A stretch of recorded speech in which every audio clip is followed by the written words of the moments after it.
Muito boa noite à população de Assis, de todo o Vale do Paranapanema. Muito boa noite também aos telespectadores da TV Câmara. É com enorme satisfação que nós recebemos a todos nesta noite para uma importante atividade,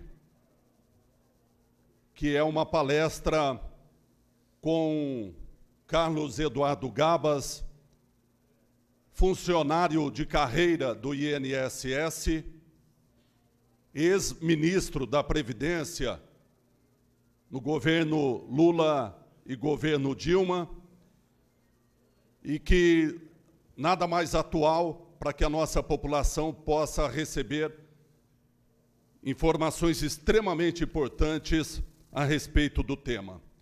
Nós queremos avisar a todos que o encaminhamento adotado para perguntas que o palestrante responderá, elas poderão ser formuladas e escritas num formulário. Na entrada está à disposição. Faltando alguns minutos para o término da palestra, nós recolheremos essas questões e faremos para que o palestrante possa responder, em função, inclusive, da agenda do ex-ministro. Nós gostaríamos de, além de agradecer a presença de todos neste momento, iniciar com a composição da mesa. Inicialmente, gostaria de chamar o companheiro Zezinho, representando o Grupo Cidadania Assis, um dos importantes órgãos que ajudaram e contribuíram de maneira significativa para que essa palestra pudesse acontecer. Companheiro Zezinho, por favor. Aqui, Zezinho.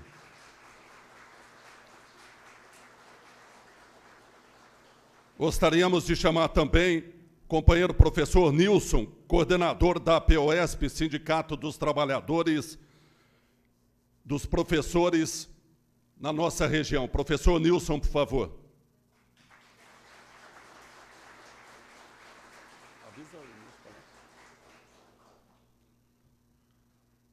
Representando os funcionários, os servidores do Judiciário, companheiro Sandro de Cássio Dutra. Sandrinho.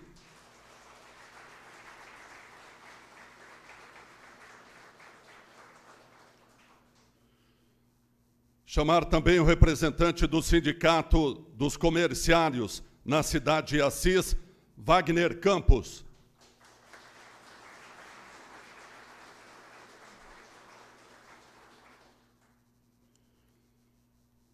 Chamar também o representante e presidente do Sindicato dos Bancários em Assis, companheiro Hélio Paiva Matos, Elinho.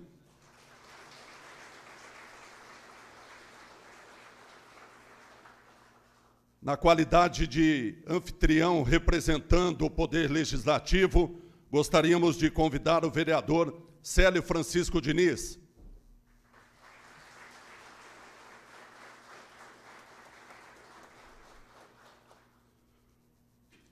Convidar também o nosso prefeito municipal, José Fernandes.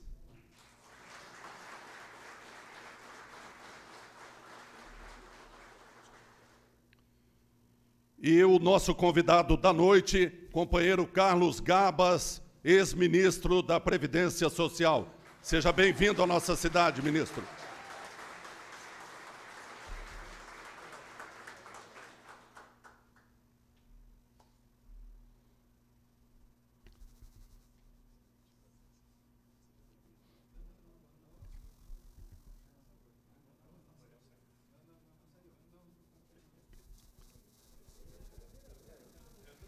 Enquanto eles discutem a posição, nós gostaríamos de abrir a palavra um minutinho apenas para o companheiro Zezinho, na qualidade de representante da comunidade, fazer a saudação neste momento. Companheiro Zezinho, 1 minuto para a sua saudação.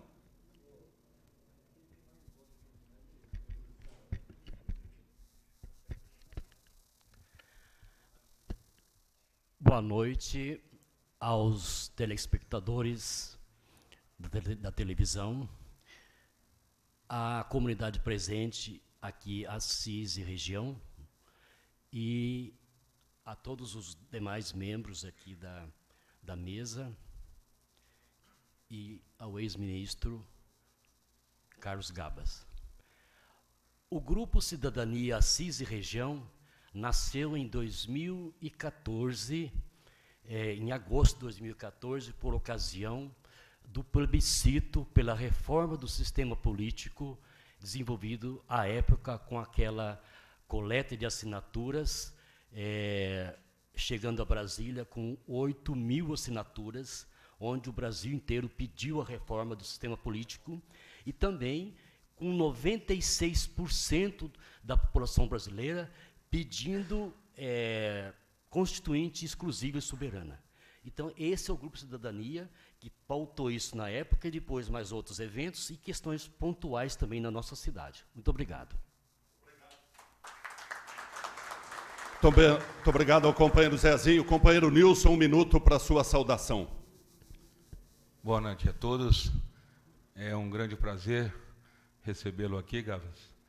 Já somos apresentados há velhos tempos, vários debates já fizemos na nossa PUESP, e é uma grande satisfação tê-lo aqui, para que essa nossa comunidade tenha aí descobrir a verdade daquilo que nós estamos hoje, que é a questão previdenciária. Seja bem-vindo e bom trabalho.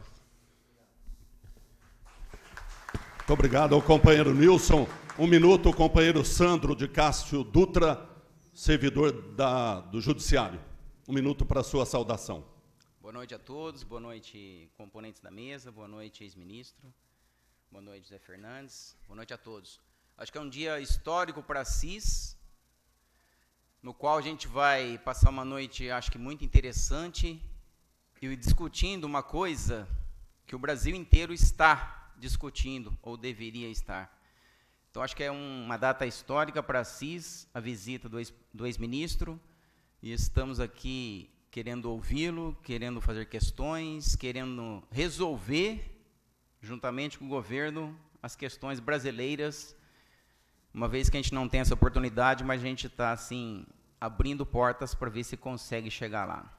Então, é uma data muito interessante essa de hoje para Assis. Muito obrigado. Muito obrigado ao companheiro Sandro.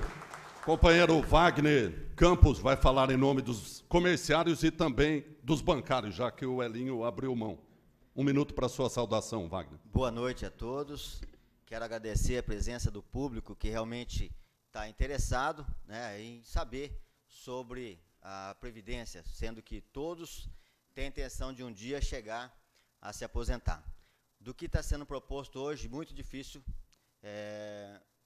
o cidadão conseguir chegar até a sua aposentadoria. Quero agradecer ao Gabas, ex-ministro, por estar aqui com a gente nesse momento, agradecer o prefeito Zé Fernandes, que abriu as portas para a gente aí, e, em nome do prefeito, cumprimento a mesa, né?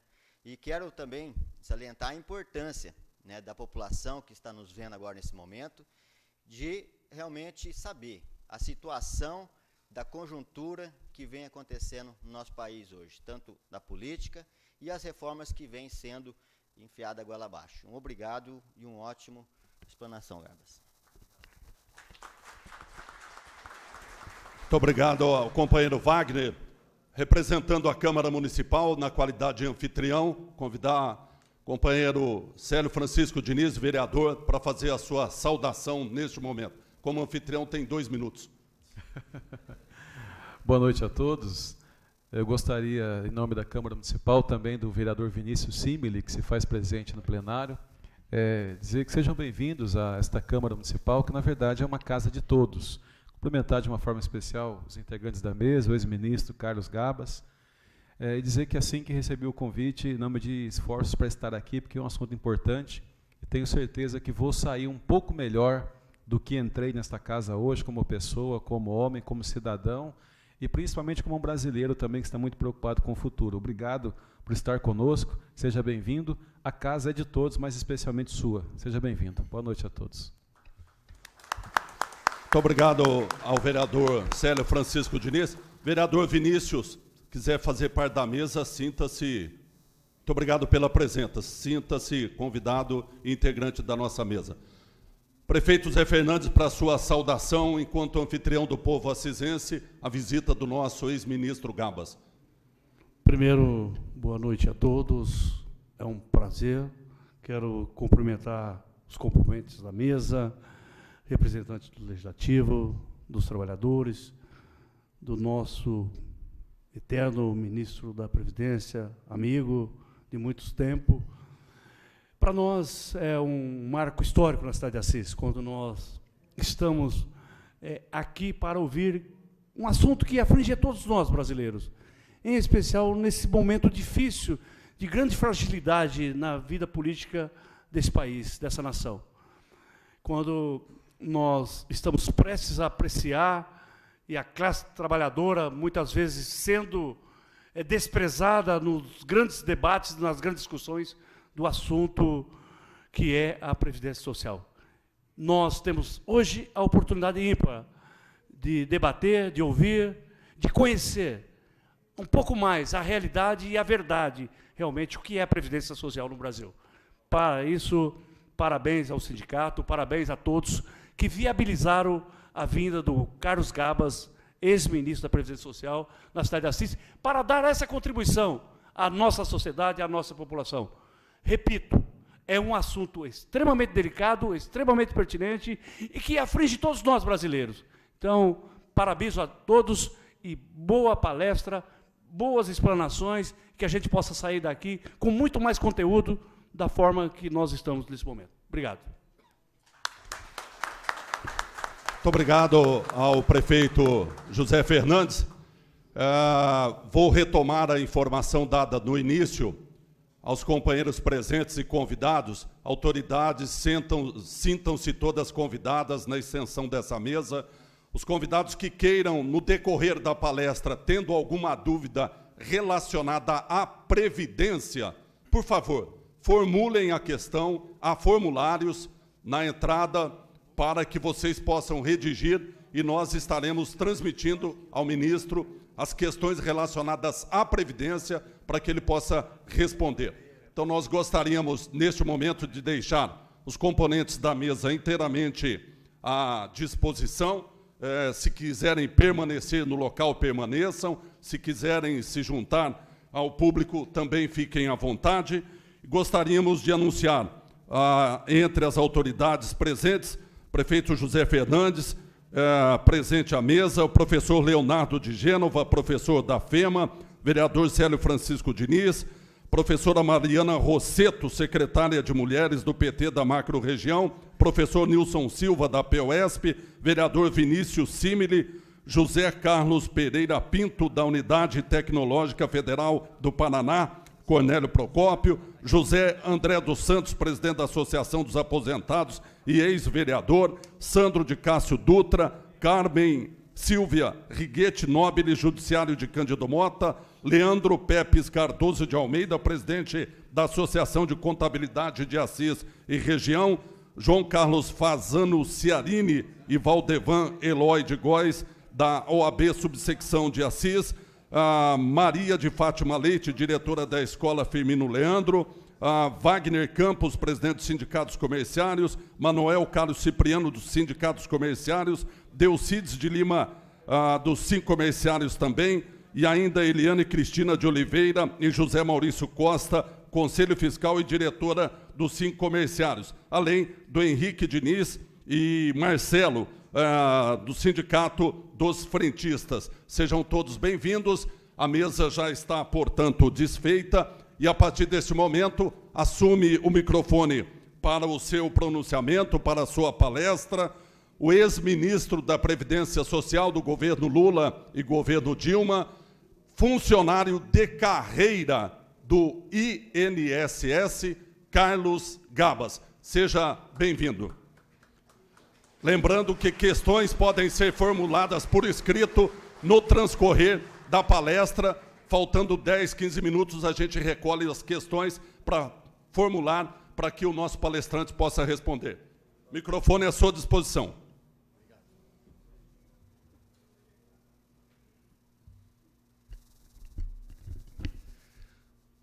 Muito boa noite a todas as companheiras, a todos os companheiros. Quero cumprimentar a todos os moradores de Assis, na pessoa do prefeito, autoridade máxima do município, nosso amigo Zé Fernandes. Obrigado pela recepção, pela acolhida.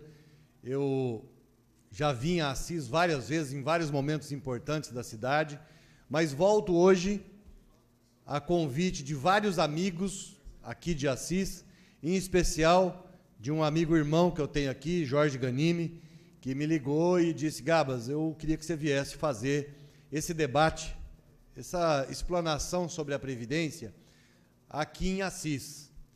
Eu falei: Jorge, vamos organizar isso, porque eu recebi a incumbência logo em dezembro, quando o governo Temer mandou a PEC 287 para o Congresso Nacional. O ex-presidente Lula me chamou em São Paulo e disse: Gabas, me explica o que eles fizeram aqui. E aí, passamos o dia conversando sobre, eu fiz um relatório sobre o assunto, e ele me disse: olha, então, você tem a missão de ir em todas as capitais, você converse com deputados, com os vereadores das capitais, com o governador, que seja, onde tiver espaço. Você precisa viajar ao Brasil e dizer isso que você está me dizendo aqui. Este relatório você vai fazer em todos os locais que você puder. E ainda estão faltando umas 3 ou 4 capitais. Aí eu falei: Jorge, eu vou passar Assis na frente das capitais, eu vou tomar um puxão de orelha. Mas a gente conseguiu organizar a agenda e estamos aqui hoje, porque, como bom caipira, eu sou aqui de Araçatuba, né, nascido e criado em Araçatuba, sei também da importância deste debate em todos os espaços. Já fui do Acre ao Rio Grande do Norte, de São Luís ao Rio Grande do Sul. Como eu disse, faltam umas 3 ou 4 ainda, que já estão agendadas, inclusive. Mas é importante que a gente leve a todos os locais possíveis. Eu sabia que aqui nós teríamos uma organização que pudesse propiciar essa conversa. Então, eu queria já iniciar dizendo para vocês que isso não é uma palestra, não é assim, uma explanação grandiosa. Eu prefiro que isso seja uma conversa informal. Eu sei que está sendo televisionado, tem muita gente assistindo, isso é bom, mas eu prefiro dialogar direto com vocês. Solicitei à organização que abrisse para as perguntas, para que vocês pudessem formular perguntas, porque aí a gente fica num debate mais produtivo. Esse tema Previdência, como já foi dito pelo português, eu quase que só fiz isso na vida. Faz 31 anos que eu sou servidor da Previdência, e antes de ser servidor da Previdência, eu fui bancário por 2 anos. Então, quase a minha vida laboral inteira dentro da Previdência Social. Tive a honra de ser ministro do presidente Lula, assumi outros cargos, fui secretário executivo do Ministério por vários anos, de vários ministros, aliás, de quase todos eles, e assumi o Ministério no presidente Lula, e depois também, a convite da presidenta Dilma, fui ministro dela. E o que nós vínhamos falando sobre Previdência? É exatamente esse diálogo que o presidente falou: você tem que fazer isso com a sociedade, porque vão tentar enganar a sociedade. E vocês estão vendo as propagandas. As propagandas que passam na televisão é o seguinte: reforma a Previdência ou ela acaba, ou não vai ter dinheiro para pagar os aposentados ali na frente. Eles começaram falando 2060, depois 2030, agora já estão falando o ano que vem. 2018 quebra o país. Então, é importante que a gente consiga compreender do que eles estão falando. Eu não vou conseguir aqui, num período curto de tempo, porque eu também não posso ficar aqui 3 horas, eu até consigo fazer, poderia, mas fica improdutivo. Para vocês, cansativo, para mim também. Então, eu vou tentar ser o mais objetivo possível para mostrar para vocês o que é o nosso sistema de proteção social, como que ele está estruturado, do que eles estão falando, onde estão as inverdades, onde estão as confusões que eles fazem, e fazem muita confusão para enganar as pessoas. E eu vou tentar, de maneira objetiva, mostrar isso para vocês, e depois, o que ficar de dúvida, nas perguntas vocês fazem, a gente esclarece. Acho que fica mais produtivo assim. Então vamos lá, do que eles estão falando? Precisa reformar essa Previdência, senão ela acaba. Existe um rombo na Previdência Social? Ela é, de fato, uma organização falida, como eles estão dizendo? A Previdência está quebrando, e ela vai quebrar o país. Eu tenho 31 anos de Previdência Social. Como eu disse, eu só fiz isso na vida. E não fiz só trabalhando. Eu fui estudar a Previdência. Eu fiz uma pós-graduação em Sistemas de Proteção de Seguridade Social. Por que eu fiz isso? Porque eu queria entender do que eles falavam.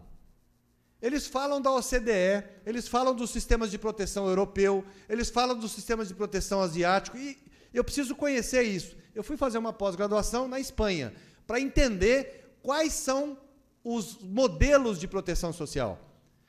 O que os países fizeram quando passaram o que nós estamos passando agora? Quais foram as alternativas? É preciso saber isso. Às vezes muitas vezes, a maioria das vezes, você não precisa reinventar a roda. É só você buscar o que tem de experiência positiva em relação ao problema que a gente enfrenta. Então, não estou falando só de prática, estou falando também de teoria. E como é que é o nosso sistema? Posso garantir a vocês que ele não está quebrado, ele não está falido e ele não é inviável. Muito tranquilamente. Não só posso dizer para vocês, como poderia aqui provar para vocês. Se vocês entrarem, tem vários sites que têm escritos notas técnicas. O DIEESE produziu boas notas técnicas. Não sei se todo mundo conhece, o Departamento Intersindical de Assessoria Parlamentar. De Estudos e Assessoria Parlamentar. DIEESE e DIAP são duas entidades que trabalham muitas vezes conjuntamente para produzir relatórios, o DIEESE para o movimento sindical e o DIAP uma assessoria parlamentar. O DIEESE se juntou com algumas organizações sindicais e produziu um material muito bom, que esclarece essa confusão. Então, eu vou além. O nosso sistema, ele não só é viável, como também posso garantir para vocês, é um dos melhores sistemas de proteção social do mundo. Ah, mas aí você está exagerando. Não estou, não. Não estou exagerando. Basta a gente observar o que o FMI fala do nosso sistema de proteção. O FMI diz o seguinte: sistema altamente paternalista, muito generoso. Ora, se o FMI fala isso, é porque é bom para nós. Pode ficar tranquilo. Altamente paternalista, muito generoso, com políticas muito abrangentes. Por que eu falo que ele é um dos melhores do mundo? Ele tem origem na maioria dos demais sistemas, especialmente os europeus. A origem é quase que a mesma. Nós temos dois modelos. Um de repartição, que é solidário, que tem origem no modelo chamado bismarckiano, Otto von Bismarck, Alemanha, século retrasado. Começou essa discussão de como que protege os trabalhadores. E aí o sistema solidário foi criado naquela época e, em contraposição a esse sistema solidário, que é a base de quase todos os países do mundo, se criou o sistema individual, que não tem solidariedade, que é de capitalização e que não tem nenhuma base no coletivo, é individual, o próprio nome já diz. Você contribui, as suas contribuições são só suas, elas são capitalizadas e, ao final da sua vida, você resolveu aposentar, atingiu a idade para aposentar, a regra, aquele dinheiro é seu. E ele vai ser usado para pagar a sua aposentadoria. Onde tem esse modelo? Basicamente, foi implantado no Chile, detalhe, sob a gestão do Pinochet, regime de exceção. Porque não é fácil você fazer isso. Você não consegue chegar para a sociedade e falar: nós vamos acabar com a proteção social coletiva, solidária, e vamos implantar individual. E aí cada um se vira. Fizeram isso no Chile, fizeram na Argentina. A Argentina conseguiu reverter, o Chile reverteu uma parte. Se vocês entrarem na internet, vocês vão ver que o Chile está numa movimentação tremenda, ocupando as ruas. O movimento é no mais AFP. Não querem mais a AFP, que é a previdência privada. Por que o modelo individual não protege? Porque não tem solidariedade. Quem aqui mexe com matemática ou atuária, rapidamente consegue fazer uma conta aqui, que pega a contribuição de um trabalhador durante... O tempo mínimo nosso é 15 anos. Para 65 de idade para o homem, para 60 para a mulher. Mas vamos pegar 35 anos, que é a aposentadoria por tempo de contribuição. Não vou falar nem da idade. 35 anos de contribuição sobre uma base de um salário mínimo, nós fizemos esse exercício. Se o trabalhador contribuir ininterruptamente, coisa que nós sabemos também que não é fácil. O nosso mercado de trabalho, ele não permite que um trabalhador comece a trabalhar, sei lá, vamos colocar com 20 anos, o que também não é comum. O trabalhador começa antes. Eu comecei com 14. Claro que só fui ter registro aos 18. Mas vamos colocar aos 18, aos 20 anos. Ele começa aos 20, ele não fica 35 anos no mesmo emprego, ou mesmo que troque de emprego, sai num dia e entra no outro. Existe uma pesquisa do DIEESE que mostra que um trabalhador, durante toda a sua vida laboral, ele fica, em média, 7 anos desempregado. 7, o homem, a mulher mais. Registra aí, a mulher fica mais tempo desempregada. A mulher tem mais dificuldade do que o homem no mercado de trabalho. Então, considerando isso, nosso cálculo é conservador. Eu peguei 35 anos de contribuição sobre um salário mínimo. Esse dinheiro somado todo, ele vai durar, quando o cidadão atingir a condição de aposentadoria, dura 5 anos. Aí quem paga o resto? A solidariedade. O regime nosso, ele pressupõe a contribuição do trabalhador e do empregador. A contribuição do trabalhador tem teto. A contribuição do empregador não tem teto.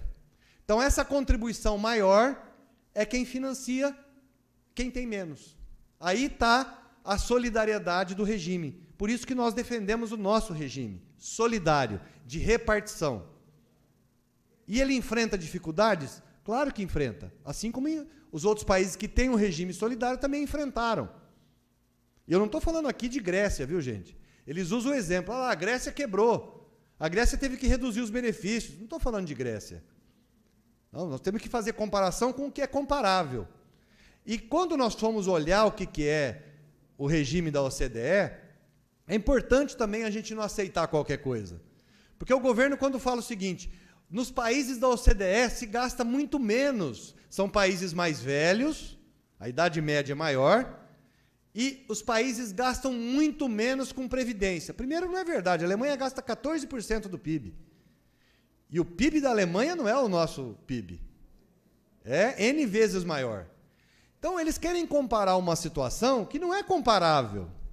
Porque quando, nos debates em que eu fui, e fui recentemente na FGV, e os técnicos do governo levantam isso. Olha, mas a OCDE... Eu falei, tá bom, você quer comparar com a OCDE? Eu vou fazer uma proposta para vocês. Traz aqui para o Brasil a renda da OCDE, o salário que eles pagam lá, o serviço público que é prestado lá, saúde, educação, moradia, transporte, segurança pública, é outro mundo. Além de ter um PIB muito maior que o nosso. Então, você pega um percentual de um PIB pequeno, é uma coisa. Esse mesmo percentual de um PIB grande é muito maior. Então, não há que se falar em comparação com a OCDE. O nosso modelo, ele tem origem, sim, no modelo europeu, mas ele não guarda uma relação espelho. Não é, idêntico, foi implantado aqui. Nós não importamos um modelo tipo receita de bolo. Pega lá e implanta aqui. Não. O conceito de solidariedade nós importamos. E este sistema brasileiro, ele foi sendo adequado ao longo dos anos. Talvez as pessoas mais idosas aqui vão lembrar das antigas caixas de aposentadoria e pensão. Os IAPs, IAPB, IAPC, IAPTEC, IAPI, lá do século passado. 1920, 1930, 1940. Esses IAPs, em 66, foram unificados no INPS. E assim sucessivamente nós viemos criando políticas de proteção e adequando essas políticas de proteção à nossa realidade. Então, o que eu costumo debater com os opositores, com quem disse que ou reforma ou acaba, o que eu costumo debater é o seguinte: primeiro, vamos colocar todas as cartas na mesa, vamos falar às claras o objetivo dessa reforma. Não é de equilibrar a conta da Previdência, não é de dar sustentabilidade da Previdência. O objetivo dessa reforma é disputar o orçamento da União. Porque se fosse equilibrar as contas da Previdência, eu teria que tratar de todos os temas relativos à Previdência, não só dos benefícios. O que eles estão fazendo? Retirando direito de gente pobre. Não é outra coisa.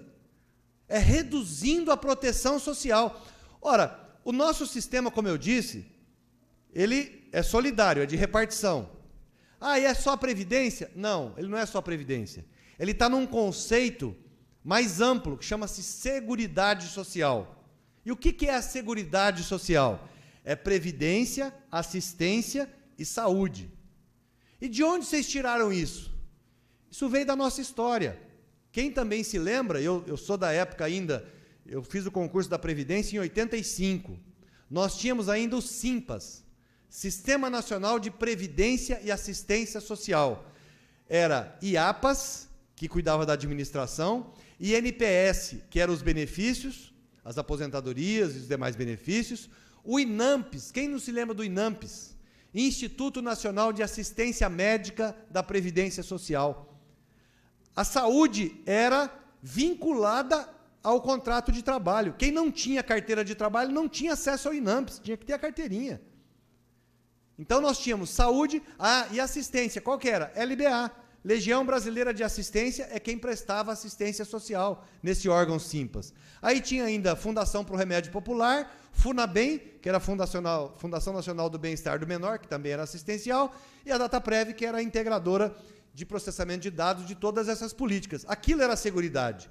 Na Constituição, isso foi estruturado de uma forma diferente. Como que foi estruturado na Constituição? A partir do artigo 194, ela começa a discorrer sobre a estrutura da Seguridade Social. Universal, assistência gratuita, saúde gratuita e previdência contributiva com cálculo atuarial. E o que financia a Seguridade? A Constituição também diz quais são as contribuições para a Seguridade. O Constituinte foi tão rigoroso nisso que ele poderia dizer, serão custeadas, essas políticas serão custeadas com contribuições do empregador, do trabalhador e do governo. Só isso. Não, ele elenca quais são as contribuições na Constituição. E aí, esse conjunto de fontes de financiamento, em 1988, eram muito mais do que suficientes para custear essas políticas. O Constituinte foi cuidadoso, ele falou, eu vou fazer um fundo, porque hoje tem dinheiro, amanhã não sei se vai ter dinheiro, vamos começar a guardar esse dinheiro no fundo e a gente consegue custear essas aposentadorias e pensões. Porque, obviamente, a gente sabia que a sociedade vai evoluindo. A nossa sociedade evoluiu de 88 para cá, em vários aspectos. Então, é preciso que a gente tenha recurso para custear essas aposentadorias. O que fez o senhor Fernando Henrique em 1994? Viu recurso na Seguridade e falou, opa, eu estou precisando de dinheiro para gastar em outras coisas. Tem dinheiro na Seguridade? Criou o Fundo de Estabilidade Financeira. Depois virou Fundo Social de Emergência. Depois virou desvinculação das receitas da União. O que quer dizer isso? Desse dinheiro que está na Constituição, que está lá carimbado, que a gente fala que ele é vinculado, é receita vinculada. A quê? A Seguridade. Esse dinheiro só pode ser gasto para previdência, assistência e saúde. Pois bem, o governo naquela época tirou 20% desse orçamento. Tinha dinheiro sobrando, tira 20% e veio com os 20%. Aí as pessoas perguntam assim, peraí, mas vocês governaram o país vários anos e nunca acabaram com isso. Nós não conseguimos acabar com isso. Claro que a área social do governo brigava. Nós conseguimos mudar alguma coisa? Conseguimos. Nós conseguimos tirar da incidência da DRU, da DRU, verbas da educação e algumas verbas da saúde. Nós não conseguimos tirar da Previdência, da Seguridade, tudo. Claro que era nosso objetivo, né? Tive brigas homéricas com vários ministros da Fazenda, com quase todos eles. Brigas muito duras na política do salário mínimo, no financiamento da Previdência, na DRU e no Conselho Nacional de Seguridade Social, que é uma dívida que nós também deixamos, porque ele existe na Constituição, o Fernando Henrique excluiu ele e nós não conseguimos recolocar esse Conselho Nacional de Seguridade Social. Eu poderia depois, se der tempo, eu faço um parênteses sobre esse conselho. Mas vamos falar sobre o financiamento, vamos continuar falando sobre o financiamento. Então, para além da retirada de 20%, que agora não é mais 20%, no atual governo é 30%, então começa a aparecer contradição. Espera aí, está quebrada a Previdência, e eu tiro 30% do recurso dela, para quê? Para pagar o que eu quiser. Esses 30% o governo gasta onde quiser. Então, não está certo. Não, não é só isso. Não é só que retira 30%. São colocadas na Seguridade despesas que não são da Seguridade. O governo diz que esse ano vai ter um déficit de mais de 80 bilhões na Seguridade. Esses estudos que eu falei para vocês, pode pesquisar na internet, DIEESE, Previdência, ou relatório de Previdência. Vai vir isso aí. Tem até gráfico. Eu não gosto de usar o PowerPoint, gente, porque me remete a algumas criaturas que usaram indevidamente o PowerPoint, então eu prefiro não usar. Além do que o PowerPoint desvia a atenção. Eu prefiro que as pessoas tenham a curiosidade de entrar, porque está lá, está na internet. Os gráficos estão na internet e o relatório está na internet. E o que ele fala? Ele diz o seguinte: essa Seguridade ela vem sendo superavitária ano a ano. Mas e por que o governo fala que é deficitária? Gente, é forma de apresentação. Número. Eu posso apresentar para vocês aqui e mostrar que tem déficit. E eu posso fazer a mesma apresentação e mostrar que tem superávit. Como que faz isso? É só colocar os números. Eu tiro receita e ponho como despesa. Vou dar um exemplo para vocês. A Constituição diz o que é Seguridade Social e diz quais são as fontes de receita e as despesas.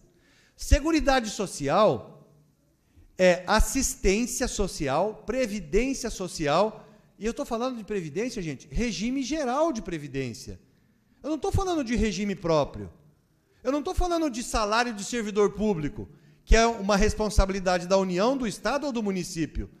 Eu não posso fazer confusão. Previdência é regime geral de previdência, os trabalhadores da iniciativa privada ou de estatais que têm regime da CLT. Isso é previdência social. A previdência do regime próprio é outra coisa. Não está na Constituição, está no artigo 40, não está no 194. Se fosse a mesma coisa, estava no mesmo artigo, no mesmo capítulo. Então não está, é uma coisa distinta. O que o governo faz? Bota como despesa da Seguridade Social salário de servidores, ativos e aposentados. Então, se vocês pegarem no ano passado, se tiver a curiosidade de entrar no site da Secretaria do Tesouro Nacional, da STN, vocês vão ver, foi pago de salário de aposentados, no ano passado, 97 bilhões de reais. Mas por que a Seguridade paga aposentadoria de servidor? Porque o planejamento quis. O planejamento criou esse problema. E ativo, 40 bilhões de reais. Só aí tem quase 140 bilhões de reais. Não contentes de colocar os civis, puseram os militares também, dentro da Seguridade Social. Gente, Seguridade Social é previdência, assistência e saúde. Não é salário do servidor civil e militar. Mas então, o governo vai lá e bota uma propaganda que a Previdência está quebrada. E está pagando despesa que não é dela? É isso. Então, não é um problema da sociedade. Por que nós criamos o Fórum Nacional de Trabalho e Previdência? Porque eu seria injusto e desonesto se eu chegasse aqui para vocês e falasse assim, gente, a Previdência não tem problema nenhum. Esquece esse negócio de reforma, nós não precisamos discutir Previdência e nós não temos nenhum desafio em relação à Previdência. Não é verdade. Nós temos desafios a serem enfrentados em relação à Previdência.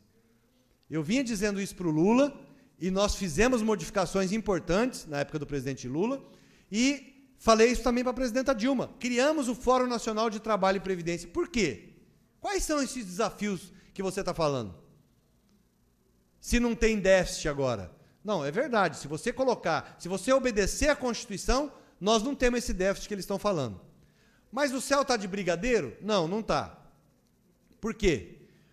Aquilo que eu havia dito no início. A nossa sociedade evolui. Há uma transformação na sociedade. Uma delas chama-se transição demográfica. Vocês já ouviram falar disso? E o que vem a ser isso? Eu aprendi na escola que o Brasil é um país jovem. E a pirâmide etária no Brasil, que eu me lembro da minha escola, faz bastante tempo, era bem assim, ó, aquela base larga, bastante gente jovem, muita criança e poucos idosos. Isso não é mais a realidade do Brasil. E por que mudou? Por causa da evolução. Como que muda uma pirâmide etária? Por que ela ficou vários anos com a base larga? Porque a média de filhos por mulher era altíssima. Ela era 8, 10, caiu para 6, caiu para 4. A previsão do IBGE é que nós chegaríamos em 2020 com 2 filhos por mulher. Nós chegamos em 2012 com 1,7. Isso é ruim? Não. Isso não é ruim. É parte da evolução da sociedade. As mulheres foram para o mercado de trabalho. Não sem muito sacrifício. Não sem continuar assumindo a responsabilidade que sempre teve em casa. Nós temos que lembrar que a nossa sociedade é machista e ela é preconceituosa, ela é patriarcal. As mulheres têm que se virar com a casa. E aí, não adianta... às vezes, alguns homens contestam. Não, o que você está falando é injusto. Pode ser em alguns pouquíssimos casos. Pouquíssimos. Mas não é a realidade da sociedade, gente. A nossa sociedade é, sim, machista. Se você perguntar qual é o feminino de deitadão no sofá vendo televisão, é em pezona na pia lavando louça.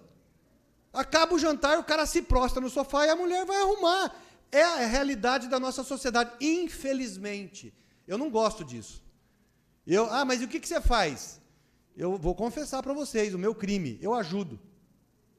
Que bom, né? Não é bom. Ajudar não é bom. Ajudar já é o pressuposto que você não tem responsabilidade. Você fica igual um 2 de paus. O que eu faço agora? Agora você enxuga a louça, agora você lava a louça. Eu não sei como é que gere. Não é que eu não sei como é que é. Eu até sei. Mas a gente vamos dizer, meio de vida. É meio de vida nosso. Está conceituado na sociedade, está praticamente sacramentado nessa sociedade machista, que as mulheres é que têm que tomar conta. É quem vai, quando tem empregada, é quem vai dar a orientação para a empregada, é quem faz isso. Está dividido a nossa sociedade, é assim, infelizmente. A gente precisa mudar. Mas hoje, as mulheres foram para o mercado de trabalho, mas continuam com a responsabilidade da administração da casa. E no mercado de trabalho, claro, tendo que cuidar da casa e cuidar do trabalho fora, há um planejamento, se replaneja, não tem mais... Você não vê mais família com 8 filhos, com 10... Quantos irmãos você tem? Um, quando tem, quando não é filho único. Não tem mais aquelas famílias com 8, 10 irmãos. Isso é uma evolução da sociedade, planejamento familiar, a popularização da contracepção, enfim, é evolução. Essa evolução fez com que reduzisse a reposição da sociedade. Ou seja, a base da pirâmide está encolhendo. E aquela que era a base, o que acontece com ela? Começa a subir. Junto com esse fenômeno, tem um outro fenômeno, que é a longevidade. Eu me lembro que o vovô morreu com 72 anos. Nossa, mais velho, gente. Mais velho que é... Tadinho. 72 anos é velho hoje? De jeito nenhum, gente. Não é. Não é proselitismo, não. Não é. Meu pai tem... aliás, vai fazer 80 agora. Estamos organizando o aniversário de 80 anos dele agora em outubro. Trabalha, está inteiraço, cabeça, corpo, graças a Deus, e continua, tem borracha para queimar ainda. Mas o que você está dizendo? Estou dizendo que a longevidade é um fenômeno natural. A evolução da sociedade, do ponto de vista da medicina, da alimentação, da qualidade de vida. Nos últimos 12 anos, a expectativa de sobrevida da sociedade, que é diferente de expectativa de vida, viu, gente? Expectativa de vida você mede desde quando o cidadão nasce. Quanto tempo ele vai viver? A expectativa no Brasil hoje está entre 74 e 75 anos. Média. Importante salientar isso. Média. Não é, o Brasil é um continente. Tem várias regiões do país que não chega a 60 anos. A média, 74. A expectativa de sobrevida, o que é? Você mede depois dos 50, depois dos 60. Ela está batendo 85 anos.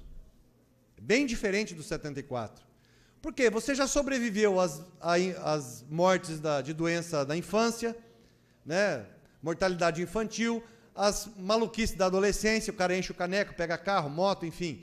Depois, os infartos fulminantes de 30 e 40 anos. Você chegou aos 60, já é um sobrevivente. A sua tendência é viver muito mais do que de quando você nasceu. Por isso que a expectativa de sobrevida ela é mais alta. Então, está batendo 85 anos. Este fenômeno nos impõe desafios.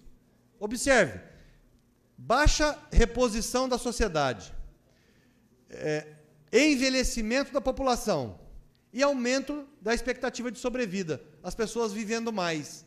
Ora, para a Previdência isso é só desafio. Aí como é que você faz? Tira direito? Não. O que os países fizeram? A Espanha, por exemplo, coincidiu com o período que eu estava fazendo a pós-graduação na Espanha. Eles resolveram o problema do financiamento com imigração. Eles não tinham reposição na sociedade. O que eles fizeram? Um forte programa de imigração. Equilibrou a Previdência. Ah, mas então só tem essa saída? Não, tem inúmeras saídas. O que eu defendia e continuo defendendo? Nós precisamos, cada vez mais, estudar e prospectar o mercado de trabalho.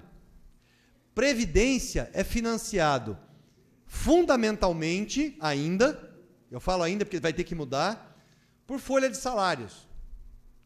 Ora, folha de salários significa carteira assinada.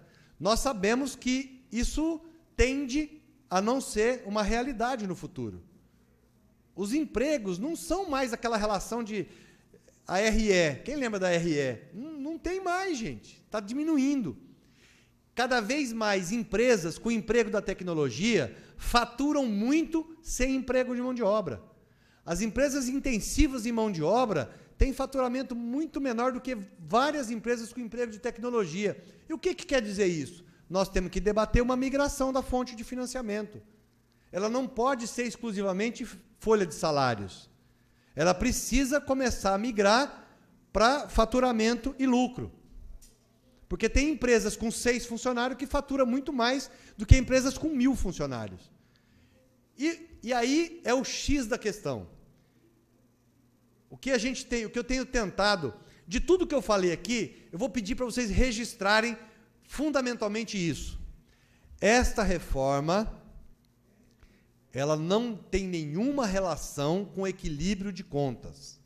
Ela não tem nenhuma relação com justiça previdenciária, como eles estão falando. Ué, então por que eles estão fazendo? Porque a reforma tem o objetivo de disputar o orçamento da União. Como assim? Disputar o quê? Com quem? Desde que Cabral botou os pés aqui nessa terra, o que é arrecadado é concentrado. A concentração de renda, e aí não é um fenômeno só brasileiro, não. Isso é do ser humano, infelizmente. No Brasil é mais. O Brasil é um dos países que mais concentra renda no mundo. Eu vi um relatório em janeiro deste ano, que seis criaturas, vamos ampliar, 6 famílias, mas são 6 CPFs, têm a mesma renda, a mesma riqueza, que 100 milhões de pessoas. Olha isso.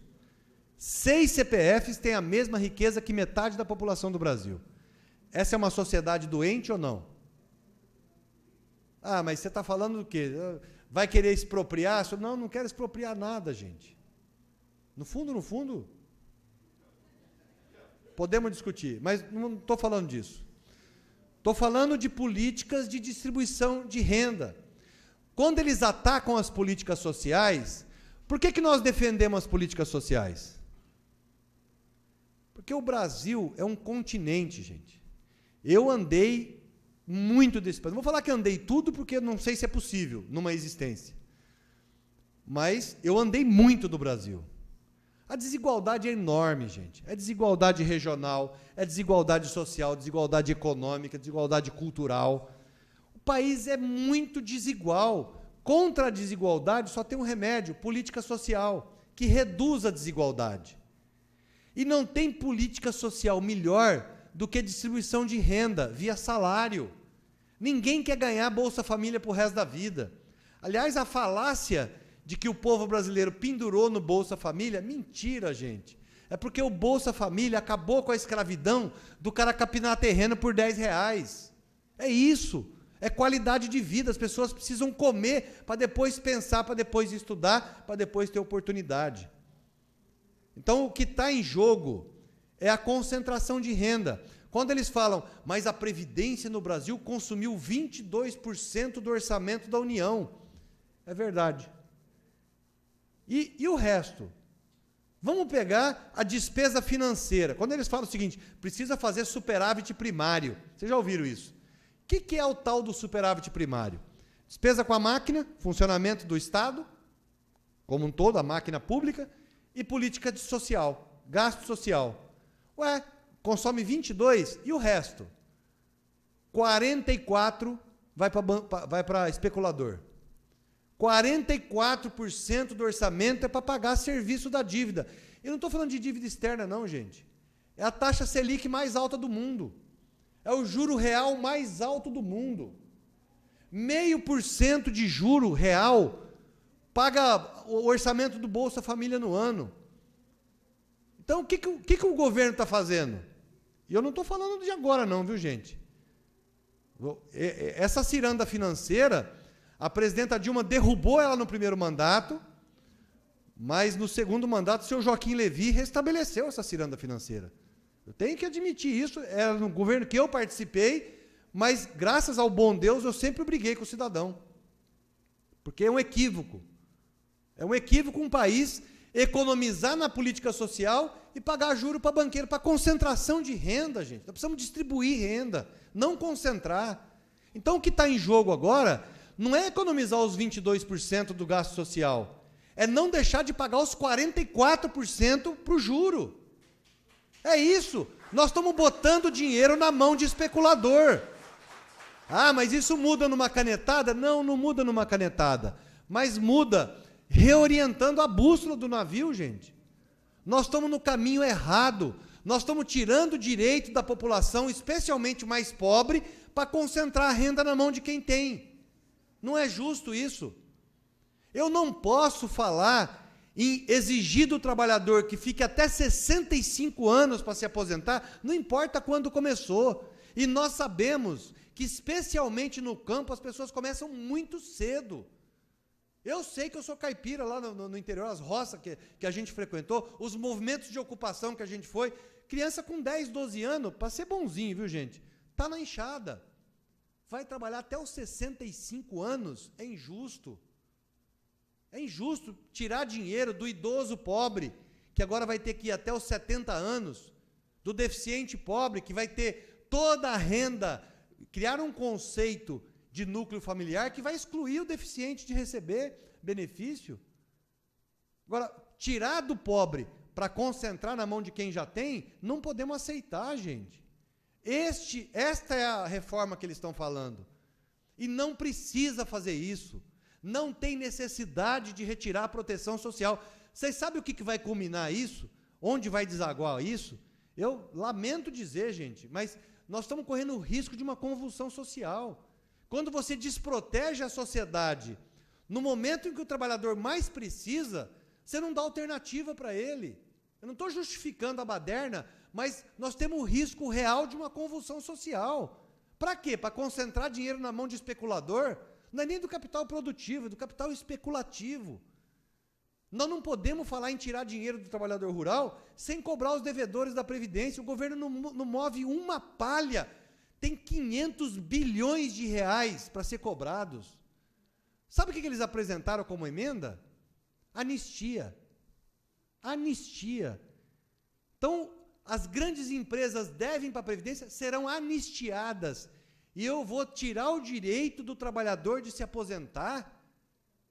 Não, nós temos que fazer todo santo dia, gente, nós temos que nos perguntar para que serve o Estado brasileiro? Para que serve o Estado, se não para regular as relações na sociedade? Mas regular em favor de quem? De quem mais precisa. Quem aqui é pai e mãe sabe, quando você tem uma relação em família, que você tem que intermediar, você vai proteger quem precisa mais, gente. Claro, óbvio. A maioria da sociedade consome 22% em políticas sociais. Eu vou tirar deles para pagar para especulador 44%? Não é justo. Nós não podemos admitir isso. E para isso usa a falácia de que a Previdência está quebrada. Ela não está quebrada. Eles estão questionando, é um modelo. É um modelo de solidariedade, é um modelo de repartição. Então nós temos desafios, como eu já disse, claro que nós temos.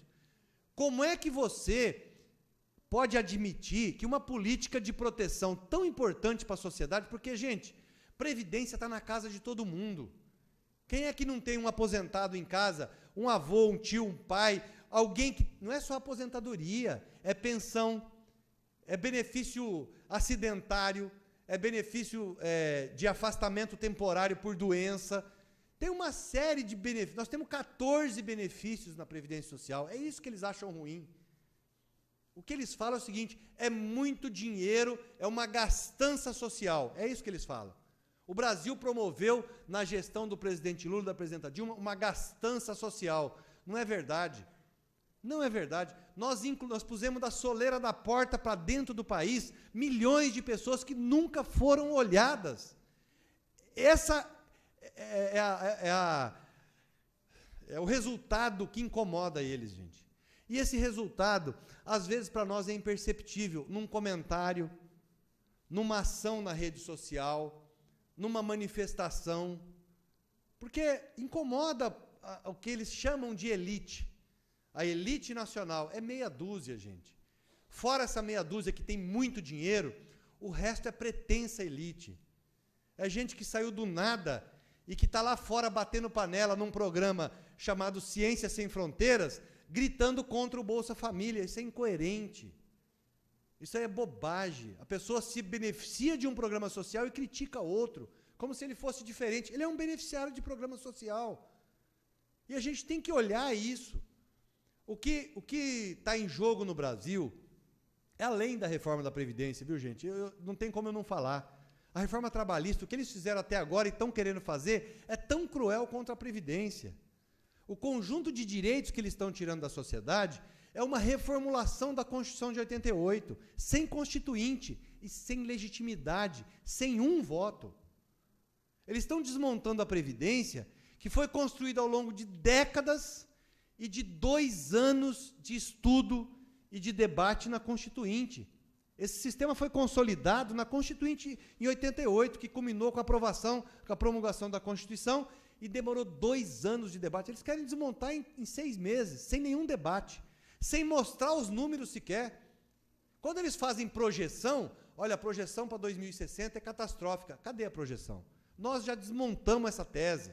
Quando eu estava no Ministério, nós chamamos o Departamento de Atuária da Universidade Federal do Pará, foi para dentro, é um dos melhores do país, foi para dentro do Ministério para avaliar qual era o modelo de projeção. Sabe qual é a conclusão? Não é só que é falho, é inexistente, é bola de cristal. Desafio em qualquer lugar, qualquer um técnico do governo a vir aqui.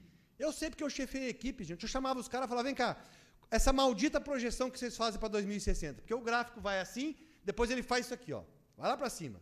Ah, estourou a Previdência. Baseado em quê, chefia? Qual é a premissa que você coloca aí?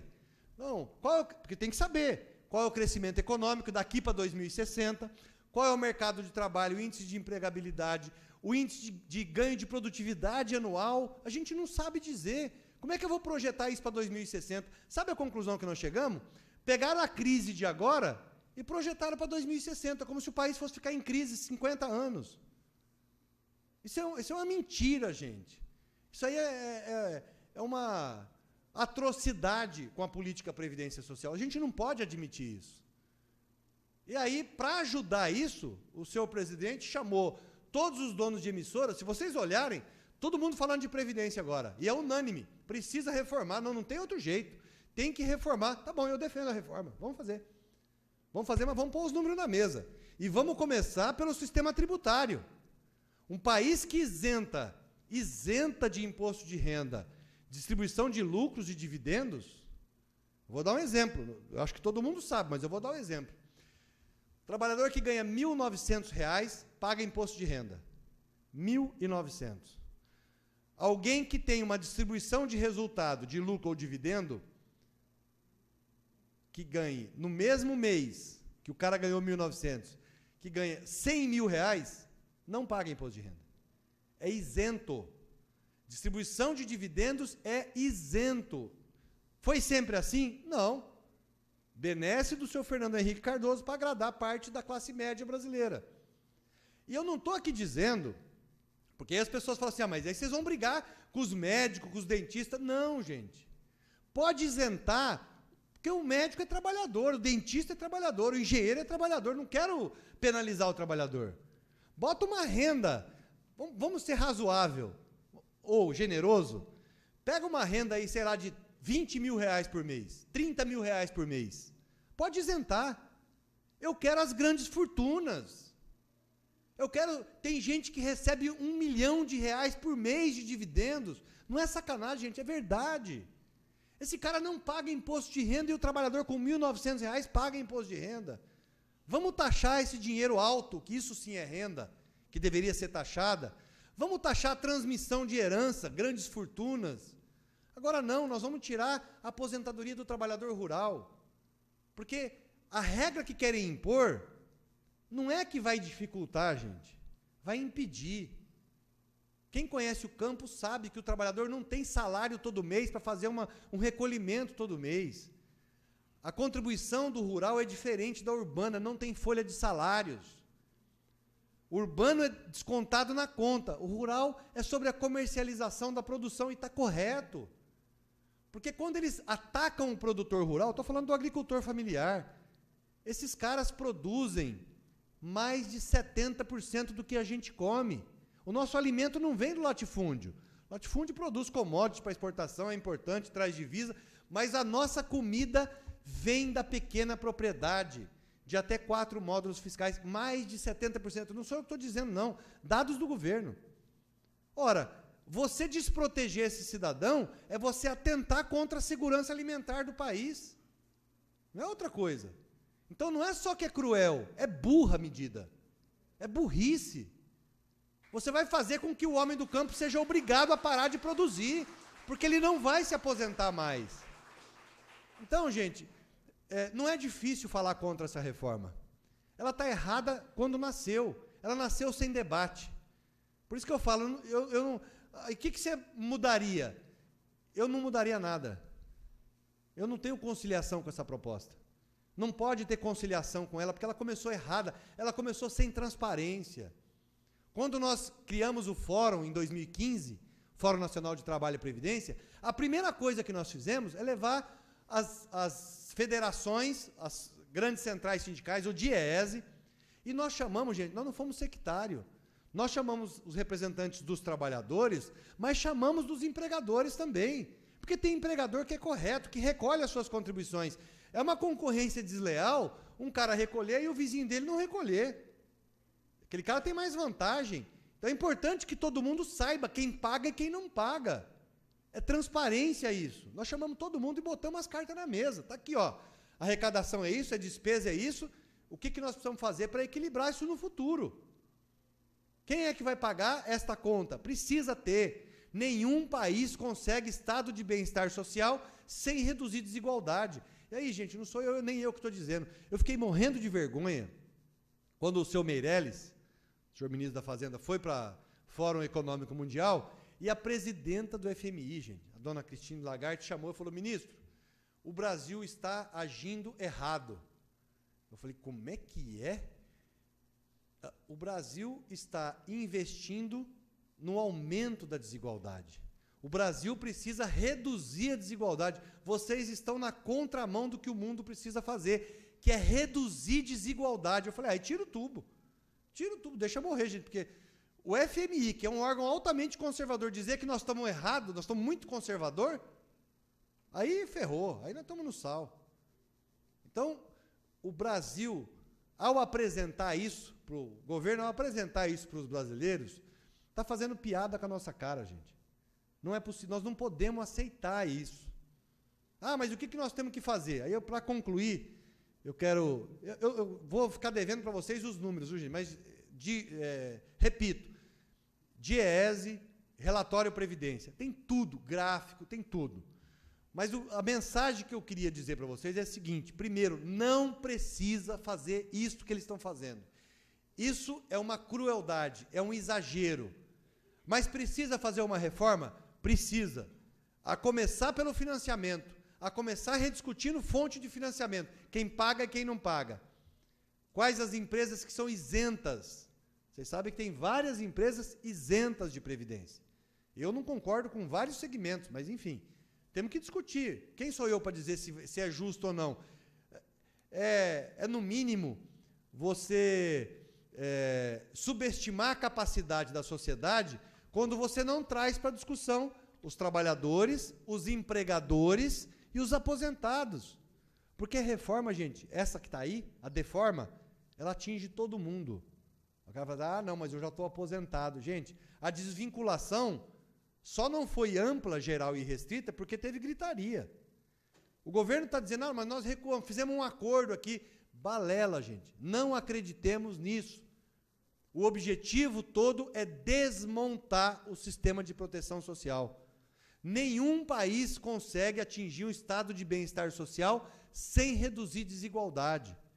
E desigualdade é oportunidade, não é só você fazer política social. Não é, como eu disse, não é só o Bolsa Família. Bolsa Família é importantíssimo, gente. Assim como é o Luz para Todos, assim como é o FIES, assim como é o ProUni. Porque nós temos que admitir, só para concluir agora, juro que eu vou... Porque esse assunto é apaixonante. Se deixar, eu vou falando e eu quero que vocês se manifestem. Mas, para concluir, essas políticas sociais, elas deram oportunidade para a sociedade. Não foi um negócio assim: ah, vamos lá dar um troquinho. Não é isso, gente. Nós vimos uma transformação que não é simples. Quando você vê uma filha de uma empregada doméstica negra virar médica, que país é esse? É o Brasil. Quando que uma filha de uma empregada doméstica, especialmente, quando eu falo negra, gente, sabe por que eu falo isso? Porque nosso país é racista. Ah, não é não, é. Nosso país é racista. Nós, quando acabamos com a escravidão, os negros continuaram nas correntes. Por que você está falando isso? Por falta de oportunidade. Quando você cria a regra, tá bom, está abolida a escravidão, mas o cara não tem oportunidade. Não adianta nada. Se você não criar política afirmativa, não adianta. Ah, a universidade pública é para todo mundo. Mas quem consegue passar? Só quem estudou em cursinho privado. Há uma inversão. Só quem tem dinheiro faz cursinho privado, estuda em escola boa e passa na universidade pública. O que nós fizemos? Cota para a escola pública. Cota para negros. Cota para gente pobre. E aí, sabe o que falaram? Vai desqualificar o ensino. Morderam a língua. Os melhores alunos das universidades federais são os oriundos da escola pública, gente. Porque o cara agarra a oportunidade.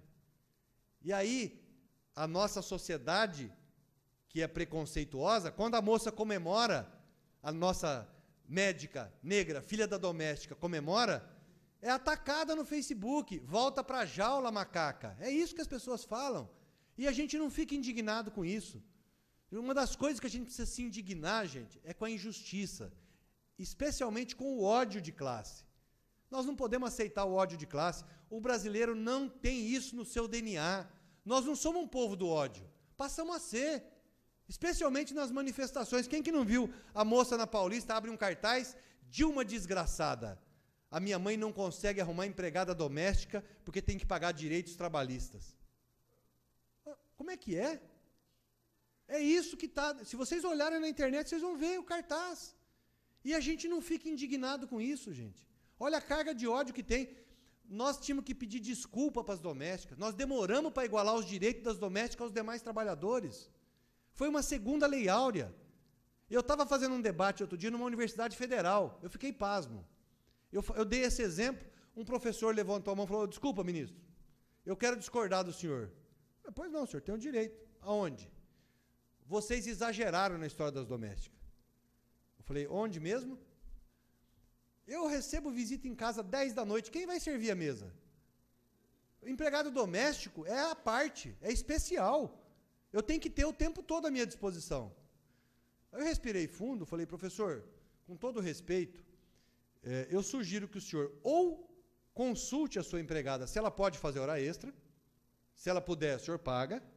Se não, o senhor contrate um buffet para servir a sua mesa, ou, o mais conveniente, aprenda o senhor a pôr a mesa, você, seus filhos, sua mulher. Escravidão acabou, meu amigo. O cara ficou muito bravo comigo, levantou, foi embora. Mas tenha santa paciência, isso é escravidão. Você querer uma pessoa te servindo até 10, 11 horas da noite, depois no outro dia, 6 horas da manhã, botar na mesa de novo, sem pagar, pode até, contrata, se o cara topar, tudo bem, se a mulher topar, tudo bem, mas ela tem família, gente, ela tem filho, ela tem marido, ela tem pai, mãe, ela tem que ter a vida dela, não pode ficar na escravidão. E a sociedade acha que ela é normal, não, é doméstico. Doméstico é doméstico, é escravo. Nós demoramos para fazer esse movimento. E os caras acham que é errado, nós exageramos. Então esse ódio, especialmente na internet, eu gosto de falar dele, gente, porque nós não podemos aceitar isso. Uma coisa é luta de classe. Luta de classe está no dia a dia, ela não vai acabar. Agora, ela não pressupõe ódio de classe. Né? Quando o cara coloca, esses dias eu vi no Facebook, para terminar agora, uma outra manifestação, que eu achei exagerada, fui checar para ver se era verdadeira, e infelizmente era. O cidadão bota o seguinte, numa segunda-feira, o país começa a voltar ao normal com o presidente Temer. Eu peguei um avião hoje de manhã e já não tinha aquele cheiro horrível de pobre. Tinha uns 2 ou 3, mas eles não me olhavam de igual para igual, andavam olhando para o chão. Gente, olha a carga de ódio disso, porque pobre está andando de avião, é direito, gente. É a coisa mais linda do mundo. O cara vai ver manhinha, ele sai daqui, ia 3 dias saculejando no ônibus, ele pega um avião, parcela em 10 vezes e consegue ver manhinha de avião. Eu tive exemplo em casa, o rapaz que corta a grama em casa, foi para o Piauí ver manhinha, chegou, foi recebido no aeroporto, com comitiva da família. Pô, o cara virou bacana, está andando de avião. É a coisa mais linda do mundo, é direito isso, é inclusão isso. Parece bobagem, mas não é, gente. Eu estava no interior do Maranhão e um cidadão do campo comemorando porque os filhos tiveram acesso a pão com mortadela e guaraná. Ele estava numa felicidade enorme. Doutor, meus filhos agora comem Danone. E para nós é nada. Para nós é bobagem. Gente, isso transforma a vida das pessoas. Energia elétrica. 3 milhões de famílias não tinham energia. Vivia no século passado. Imagina você não ter luz para ler, para estudar. Depoimento de um senhor também. Doutor, o senhor sabe o que mais me comoveu com a luz? Eu ver o rosto dos meus filhos dormindo. Eu nunca vi. Não tinha energia elétrica. As pessoas vivem no século passado. E a gente acha que isso é bobagem. Isso é política social, gente. Isso inclui. Isso traz cidadania. É isso que incomodou a elite. A elite agora quer tirar direito social para continuar bancando juro para meia dúzia. Nós não podemos aceitar isso. Portanto, gente, não tem conciliação com essa proposta. Ela tem que ser retirada e a única forma, é pressionando parlamentares. É descobrindo quem é o parlamentar da região e fazendo manifestação no escritório político dele, na sua base eleitoral, dizendo o seguinte: não aceitamos o voto contra o direito dos trabalhadores. não aceitamos a retirada de direito para continuar bancando a remuneração do capital especulativo. Isso continua, faz com que nossa sociedade continue uma sociedade doente. Nós não podemos aceitar mais isso. A sociedade precisa entender, e vários empresários, gente, já entenderam isso. Não existe possibilidade de crescimento sem distribuição de renda. Quem é que vai consumir o que está produzido? Por isso não está preocupando eles. Esse movimento não é do capital produtivo, é o movimento do capital especulativo, que para eles tanto faz se produz ou não. A Selic está remunerando o capital deles.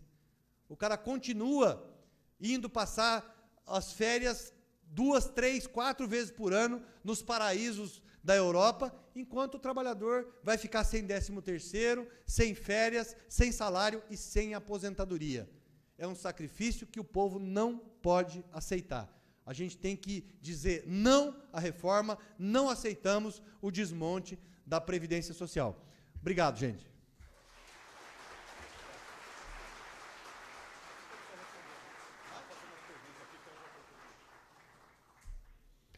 Mandou eu ficar aqui, vou obedecer. Por enquanto, só estou pedindo. Não tem condição de mandar. Ministro, nós temos algumas questões que já foram redigidas e eu gostaria de, mais uma vez, comunicar às pessoas que queiram fazer qualquer questionamento. Lá no balcão de entrada tem um formulário, por favor, preencham. Nós já temos alguns questionamentos e faremos aqui, eu dividi por blocos, por temas, para facilitar. O José Carlos Pereira Pinto, ele diz: sou professor da Universidade Federal do Paraná, falta 1 ano e meio para aposentar. O que o novo projeto de reforma da Previdência incide sobre o funcionalismo, integridade e paridade, entre parênteses? Na mesma linha de raciocínio, o Luiz Wagner Gonçalves pergunta: sou agente penitenciário, tem lei própria para aposentadoria no Estado. Com a reforma, nós perderemos os benefícios dessa lei? Bom, para ambas as perguntas, depende de um fator fundamental, que é a idade. Porque o governo fala o seguinte: nós vamos fazer uma transição. Primeiro, que é uma meia-verdade. A transição, ela só diz respeito ao acesso ao direito. Ou seja, a quando eu vou me aposentar. Aí existe transição, e depende da idade. Mas o cálculo é imediato. Se o cara vai se aposentar no mês que vem, aprova a medida, e ela é sancionada, ela é promulgada agora, esse mês, ele vai se aposentar no mês que vem com o cálculo novo. E o cálculo novo, todo mundo perde. O cálculo reduz o valor das aposentadorias. Então, o professor, em regra geral, eu não sei a idade dele, então é difícil enquadrar. Regra geral, eles acabam com a aposentadoria especial. O que é a aposentadoria especial? Ela existe em 2 situações. Para algumas categorias específicas, expressamente autorizadas pela Constituição, que são os policiais federais, estaduais e toda a carreira da polícia, professores e professoras, e aí está, na minha avaliação, a maior crueldade. Por quê? Ah, mas, ô Gaba, você está de sacanagem, né? Uma professora consegue se aposentar com 25 anos de aula, de sala de aula. Eu já fui professor. Não sei se tem algum professor aqui ou professora. Vai ficar 25 anos dando aula para o ensino fundamental para ver se é facinho. Então, não é uma benesse que o Brasil criou, é uma necessidade para proteger a saúde do trabalhador, da professora e do professor. É claro que nós preferíamos que nós tivéssemos uma infraestrutura no ensino, com salário, com proteção à saúde, com capacitação, com todo um conjunto de artifícios e de políticas que garantissem toda a integridade do professor, que ele não precisasse dessa aposentadoria especial. Mas essa não é a nossa realidade. Aqui no estado de São Paulo, eu tive informação pela minha amiga Bebel, que tem sala de aula do ensino fundamental com 100 alunos. Agora, o professor, a professora vai se aposentar com 70 anos, 72 anos, porque fala, mas tem que ter 40, agora reduziram, disseram que vão reduzir. Eu estou trabalhando tudo na hipótese do projeto original, porque não tem nada mexido ainda, não foi aprovado.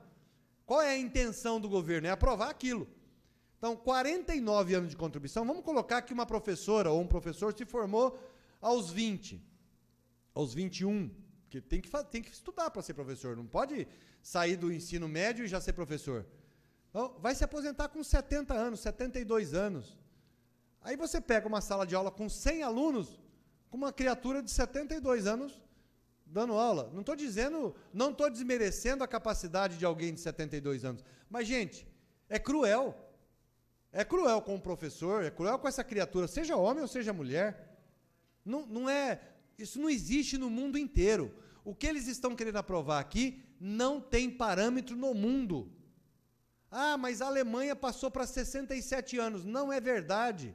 Vai dar 67 em 2029. Está subindo numa escadinha, e é 65. Mas pode aposentar antes. Não é 65 como regra que eles estão querendo aprovar aqui. Existe a antecipação para alguns casos. E eles não estão levando em conta isso. Então, para os dois servidores públicos, tanto o agente penitenciário quanto o professor, a reforma é cruel.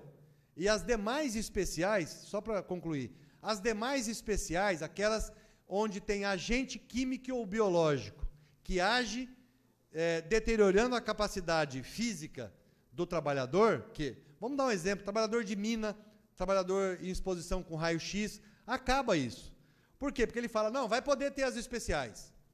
Eu concordo com as especiais, a lei vai dizer quais são, mas ninguém se aposenta. E o som ficou? Ficou. Vou continuar, tá, gente? Ninguém se aposenta antes de 55 anos. Então, vamos pegar um trabalhador de subsolo, em mina, que não sou eu que estou dizendo. A Organização Mundial de Saúde fala o seguinte, o trabalhador exposto a essa condição não pode trabalhar mais do que 15 anos consecutivos no subsolo.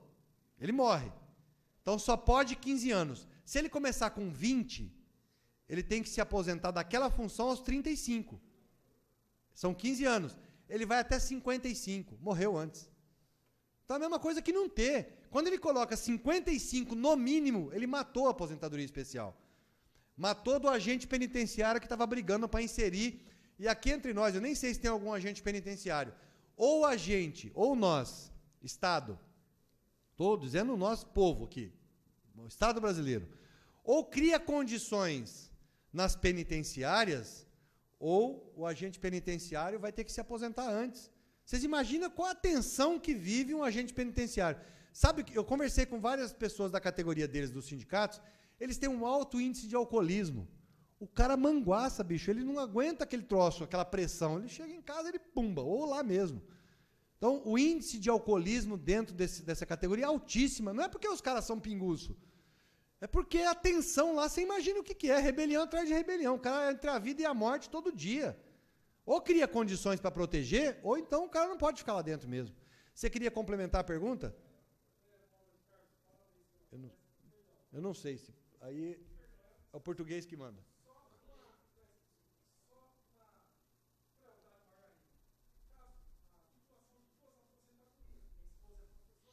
Vou falar. Bem lembrado. Tem algumas questões, se talvez uma parecida, mas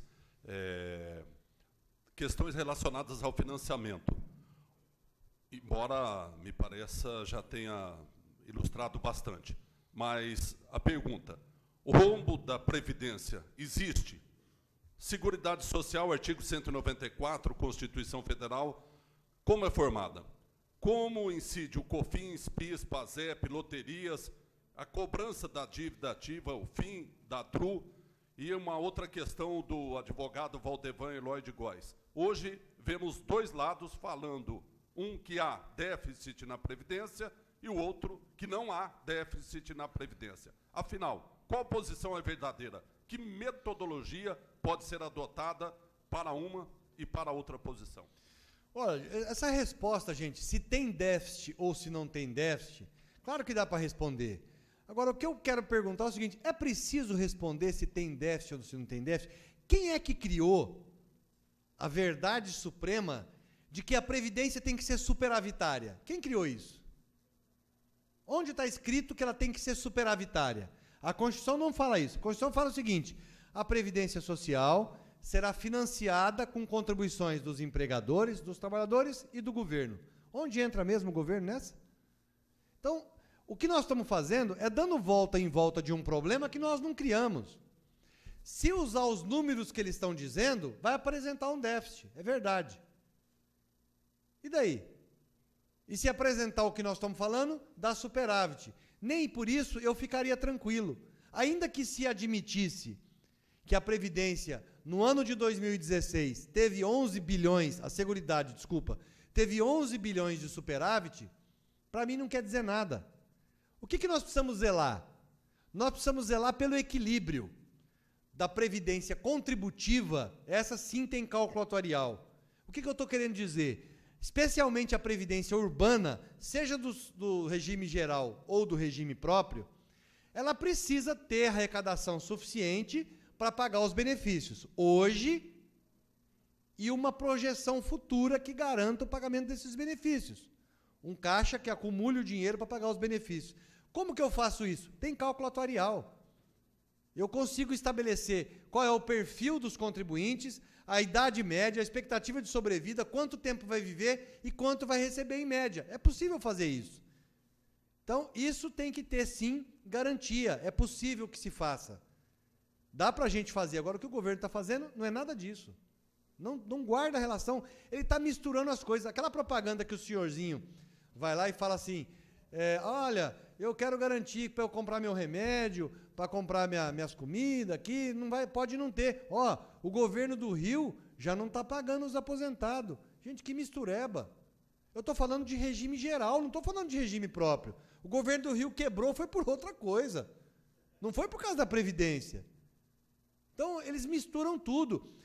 Um aspecto que está em jogo, que é importante a gente saber, é o seguinte, eu já disse que eles estão contestando o modelo de solidariedade. O que contrapõe ao modelo de solidariedade? O modelo individual, de capitalização. Aí está o X da questão. Querem diminuir a proteção pública para aumentar a proteção privada, lucro para as financeiras e para os bancos. É isso, gente. Eu estava no Rio de Janeiro, eu fui num evento no Rio de Janeiro, na Assembleia Legislativa, foi um debate como esse. E aí, cheguei no aeroporto do Galeão, vi lá um painelzão no meio do aeroporto enorme. Previdência, ou reforma ou ela acaba. Cruel, catastrófica. Aí eu fui olhando o painel, passei para o outro lado, atrás do painel, olha gente, que cara de pau, no mesmo painel, a parte de trás, compre aqui a sua previdência privada e garanta o seu futuro por apenas R$30. De um banco. Você é venda casada, gente. Destrói a previdência pública e vende a previdência privada. Aliás, o relatório que foi aprovado, e aí vai para a entidade fechada de previdência complementar. Quem aqui é participante de entidade fechada vai ficar mais preocupado ainda. As EFPCs, elas, na nossa concepção, nós colocamos isso na PEC 41, ela tem caráter público, ela é sem fins lucrativos.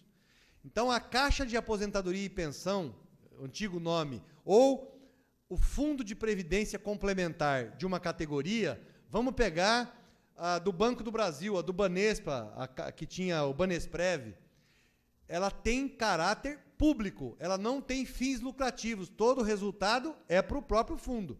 Eles acabam com isso. Acaba a natureza pública, natureza privada, administrado pelo privado. Sabe o que significa isso, Jorge? Que os recursos, por exemplo, da Petros, da Previ, ou do Funpresp, dos servidores, pode ir para o Itaú. Está liberado. Os bancos vão poder administrar a previdência complementar de fundos fechados, ou seja, lucro. É transferir o patrimônio público para o privado, na cara de pau, na galega. A gente não está nem sabendo que está passando isso. Então é preciso ficar esperto. O objetivo central é disputar o orçamento da União e garantir mais espaço para o setor privado. Previdência dá lucro, gente. E quando ela dá lucro, não é possível que ela consiga proteger. São contradições. Ou eu protejo, tenho solidariedade, ou eu dou lucro para alguém. O que eles querem? O sistema que dá lucro. Aí precisa diminuir o sistema público. Quais as fontes, Dorival Rosseto pergunta, quais as fontes de recursos que constitucionalmente devem financiar a Previdência? Quais delas, de fato, estão financiando e para onde estão indo recursos eventualmente desviados da Previdência?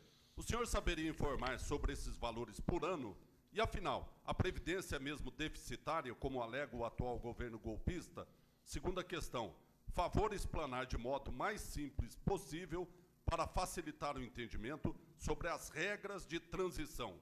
Quem estiver prestes a se aposentar, já tendo completado o tempo de contribuição há bastante tempo, estaria também prestes a submeter-se ao teto previdenciário? E de quanto seria esse teto?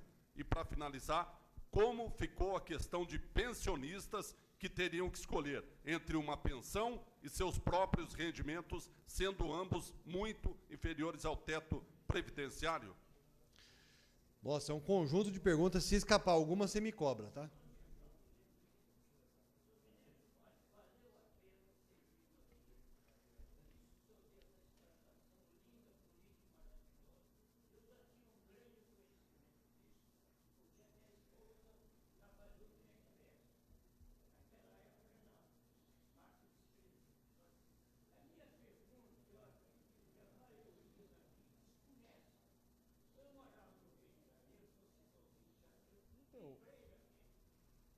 Espera só um minutinho.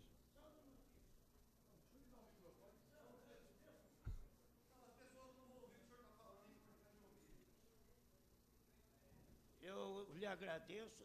Meus amigos, o negócio é o seguinte, não sou assisense, não sou paulista, e hoje me sinto um assisense com muito orgulho. Sou carioca, eu me lembro muito bem quando foi construída a ponte Rio-Niterói. E essa pergunta eu queria fazer ao senhor, com todo respeito, eu sei que o senhor tem capacidade para responder.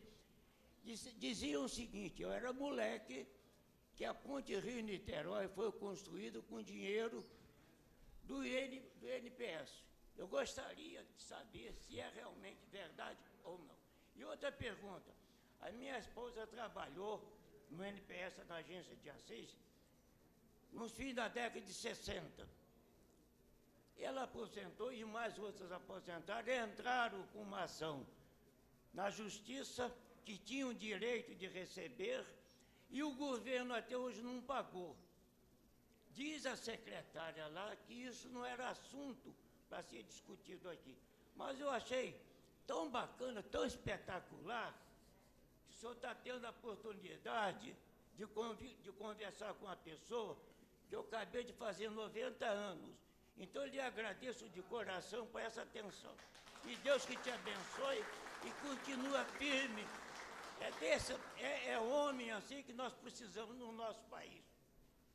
Eu te agradeço de coração. Muito obrigado ao William Rossi. Muito gentil o seu elogio, muito obrigado. Mas eu vou começar respondendo pela sua pergunta. Eu fui sindicalista na Previdência, e uma das coisas que eu defendia lá na década de 80 era uma grande auditoria nas contas da Previdência. Porque eu era encafifado o seguinte, eu sempre ouvi falar, a Previdência pagou a ponte Rio-Niterói, pagou a construção de Brasília, pagou a Transamazônica e pagou uma série de outras coisas, eu queria saber isso. Quando eu fui para dentro do Ministério, qual a minha decepção? Não existe registro. Não tem registro contábil disso. Qual foi a grande jogada do governo naquela época? O senhor imagine... Sim. Eu conversei, o senhor sabe com quem? Deixa eu lembrar o nome dele agora, que foi ministro quando eu entrei. Valdir Pires. Conversei com o Valdir Pires, que já deve estar quase com a idade do senhor também. E o Valdir me disse o seguinte, Gabas, eu fui ministro, e quando eu fui ministro, qual o cuidado que eu tomei? Eu criei um caixa para guardar as contribuições da Previdência. Porque ao misturar com o caixa do Tesouro, você não tem controle. Então ele falou, na minha gestão, nós tivemos bilhões de superávit e eles ficaram guardados. Depois quem me sucedeu meteu a mão no dinheiro. E antes de você, Valdir, como é que foi? Não tinha registro. Então é possível, porque o senhor imagina, quando começou, a Lei Eloy Chaves, a primeira organização de previdência é de 1923. Então de lá para cá, quando começou, o senhor imagina aqui nessa sala a gente começar a criar um fundo de previdência. Todo mundo começando a trabalhar agora. Nós vamos contribuir. Como nós somos tudo jovem, ninguém vai aposentar agora, a gente vai só contribuir. Quando começou essa organização, era só a gente contribuindo, ninguém aposentava. Então entrava muito dinheiro, e o dinheiro ia para o governo. E o governo não registrou esse dinheiro em lugar nenhum, gastou o dinheiro. Por isso que eu falo para o senhor hoje, que essa história de que, mas tem um déficit, pera lá. Se fosse pegar o dinheiro da contribuição desde quando começou até hoje, ia estar caindo dinheiro pela janela. O problema é que não se guardou. Agora quer botar na conta do trabalhador? Negativo. Por isso que a Constituição, eu acompanhei essa discussão da Constituição. O que ela fala? Aí eu vou já respondendo uma outra pergunta. Quais são as fontes de financiamento? Primeiro, quero de novo lembrar, a Constituição não coloca em lugar nenhum que a seguridade tem que ser superavitária. Não existe esse conceito de superavitário. Não existe. Existe o seguinte, política social, qual é a política social e quem paga?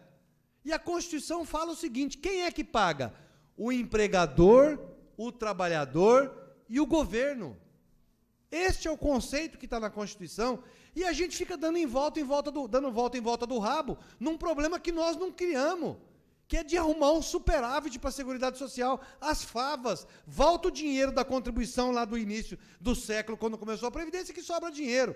É claro que eu não consigo, nem vou levantar essa lebre. Não tem por onde, não dá, pode fazer a auditoria que for, não tem registro. O que tem hoje é responsabilidade. Quem arrecadou e gastou, agora que pague o dinheiro do trabalhador, que pague as aposentadorias. O senhor disse da pensão. Olha o outro crime que eles estão cometendo. Quem aqui é atuário, quem é bancário, quem trabalha com números, sabe disso. Quando se estabelece uma alíquota, o trabalhador paga 11%. Esses 11% não é à toa. Por trás dele tem um cálculo atuarial. Uma parte dos 11% é para aposentadoria. Uma parte é para pensão, uma parte é para benefício de risco. É assim que você constitui uma alíquota de contribuição, para constituir um fundo que vai pagar o benefício. Na estruturação de regime de previdência, é isso que você faz. É assim que se estabelece uma alíquota. Então, quando o trabalhador paga 11%, ele está pagando aposentadoria, pensão e benefício de risco. O acidentário ou o previdenciário. E aí, quando eu aposento, eu tenho que escolher entre pensão e aposentadoria? Não, eu contribuí para os dois. Eu tenho direito aos dois benefícios. Cada um com teto diferente. Eu posso receber um no teto e outro no teto. São coisas diferentes. Eu não posso dizer agora, o senhor escolhe. Você contribuiu com os dois, mas você escolhe. É injusto. Não, o Supremo já definiu que não há possibilidade de contribuição sem contrapartida. Isso é contribuição sem contrapartida. Você vai bater no Supremo. Eu não tenho confiança total no Supremo. Desculpa falar a verdade, mas eu não tenho. Depois do que o Supremo já andou votando aí, qualquer coisa vale. Eu tenho confiança só, sabe no quê? Na mobilização das pessoas. Ou a gente exige do parlamentar que ele honre o voto que ele prometeu, porque veio aqui pedir voto para vocês, gente, para nós. Veio aqui dizendo que, eu vou defender os trabalhadores. Se a maioria da população brasileira é trabalhador, não é especulador, por que a regra vai beneficiar especulador em detrimento do trabalhador? Não cabe na minha cabeça. Não cabe, gente. Agora, se a gente ficar no sofazão em casa, eles vão votar contra e vão continuar vindo pedir voto. Eles vão jogar com a tal da memória curta do povo brasileiro. E nós não podemos ter memória curta, gente. Retirar direito é cruel, é grave, é desproteger, é aumentar a desigualdade. O parlamentar que votar a favor disso está votando contra o povo. A gente não pode aceitar. Eu tenho feito apelo, vereador, aos vereadores que são base dos deputados estaduais e federais. Tem que dizer, obviamente, todos nós, eu apoiei um deputado federal, obviamente, Vossa Excelência apoiou alguém também. Tem que dizer, ô chefia, não concordamos não. Vai votar a favor do povo, porque não pode tirar direito. É a única maneira que tem. Ficou ainda alguma coisa, deixa eu lembrar o que é. A transição. Como que é... Só aproveitar no ensejo, e infelizmente dar uma notícia que na sexta-feira, o município de Assis, que tinha 110 mil habitantes, passou a ter 110 mil habitantes e um cidadão assisense, que é um deputado federal que votou a favor da reforma da Previdência. Infelizmente, e recebeu o título aqui, na sexta-feira.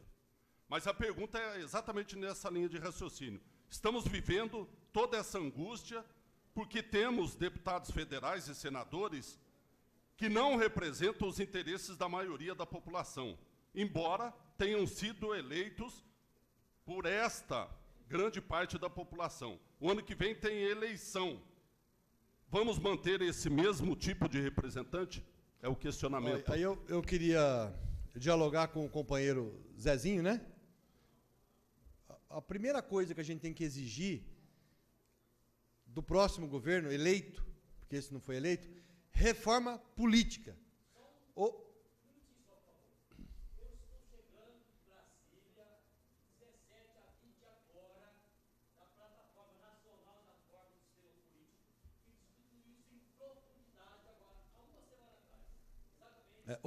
Ou a gente reforma o sistema político, ou a compra de votos vai continuar sendo... Porque vamos pensar como é que é a nossa eleição, gente. Só se elege quem tem dinheiro. Só se elege quem consegue custear a campanha e ter dinheiro, porque o voto não é democrático, gente. Os meios de comunicação não têm nenhuma democracia. Desculpa aqui a franqueza, a Rede Globo elege e derruba quem eles quiserem. É assim que funciona. Existe um monopólio das comunicações na mão de meia dúzia de família que manda nesse país. Infelizmente, é assim.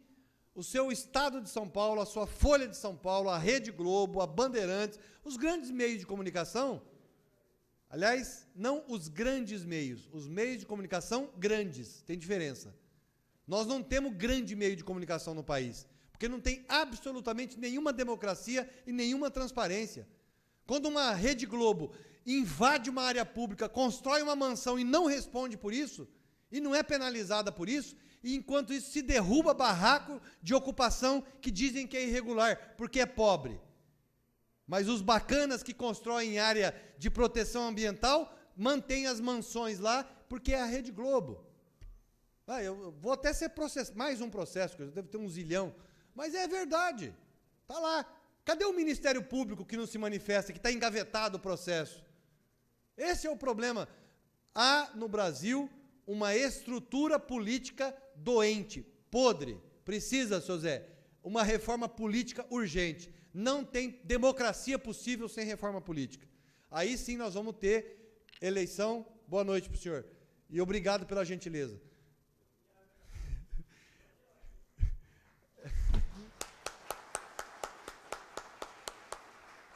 Não existe democracia possível com essa estrutura política no país. Sobre a transição, que alguém perguntou, não lembro mais o nome. Isso, Dorival Rosseto. Dorival. Sobre a transição, o que o governo diz é o seguinte: as mulheres com 45 anos ou mais estão protegidas pela transição, isso que eles falam. E os homens com 50 anos ou mais. Mas eu vou repetir, a transição é para o acesso ao direito. Então, é 50% de pedágio. Então, eu vou implementar a minha condição para aposentadoria. Eu tenho 52 anos.